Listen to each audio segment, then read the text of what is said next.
Abambazaga ikarita y'umuryango, iyi niyo karita dukoresha, uyu niwo mupira, iyi niyo mpeta dukoresha.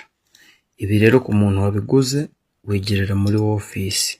Waba warazengurutse amahanga wifuza bikanga, nyamuneka bene data ntago mukeneye kujya ahandi hantu ngo babahende.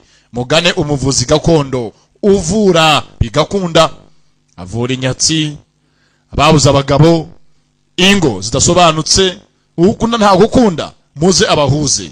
Business byaranze, muze abigorore.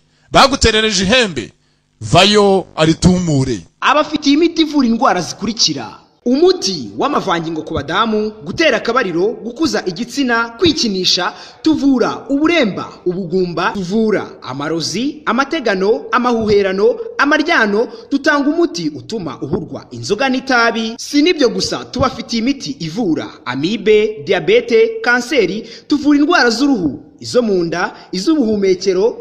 Akarusho ku gitsina gore tubafitiye umuti wo guca imyeyo, umuti w'ubucuruzi, umuti w'urukundo, umuti ugaruye ibyibwe, dutanga uruhereko, umuti wo gutera akabariro ku bagabo, tubafitiye umuti ukuza igitsina, dutanga umuti ugahurwa kwikinisha, tubafitiye umuti utuma uhurwa itabi n'inzoga, tubafitiye umuti usiga ku gitsina kikaba kinini. Twatanze promosiyo ku mafaranga ibihumbi 5 gisuzumiro ugacyura n'umuti.